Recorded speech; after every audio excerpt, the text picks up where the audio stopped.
আসসালামু আলাইকুম ওয়া রাহমাতুল্লাহি ওয়া বারাকাতুহু। কেমন আছেন সবাই? আলহামদুলিল্লাহ, আমি ভালো আছি।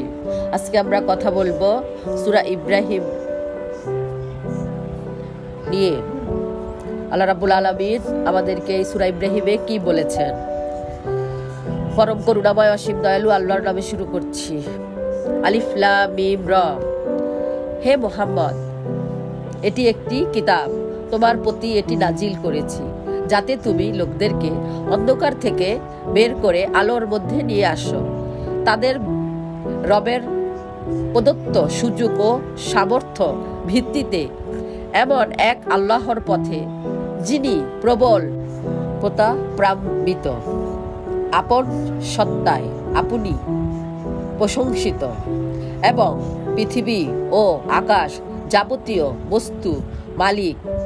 আর কঠিন ধ্বংসকর শাস্তি রয়েছে তাদের জন্য যারা সত্য গ্রহণ করতে অস্বীকার করে, যারা দুনিয়ার জীবনকে আখিরাতের উপর প্রাধান্য দেয়, যারা লোকদেরকে আল্লাহর পথ থেকে রুখে দিচ্ছে এবং চালাচ্ছে এই পথটি তাদের আকাঙ্ক্ষা অনুযায়ী বাঁকা হয়ে যাক। ভ্রষ্টতায় তারা অনেক দূর এগিয়ে যাচ্ছে।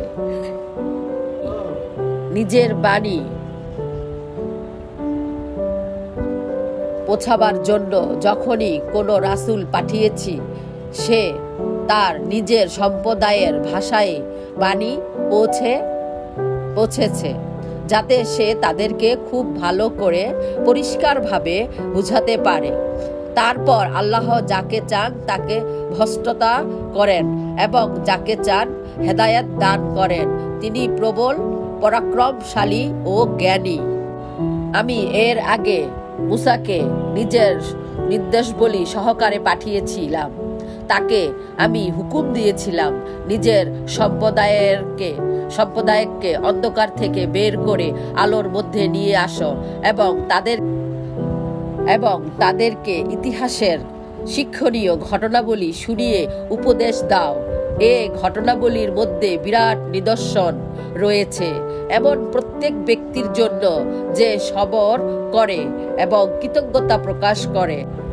স্মরণ করো যখন মুসা তার সম্প্রদায়কে বলল, আল্লাহর সেই অনুগ্রহের কথা স্মরণ করো যা তিনি তোমাদের প্রতি করেছেন। তিনি তোমাদের ফেরাউনি সম্প্রদায়ের কবল থেকে মুক্তি করেছেন, যারা তোমাদের উপর ভয়াবহ নির্যাতন চালাত, তোমাদের ছেলেদেরকে হত্যা করত, মেয়েদেরকে জীবিত রাখত।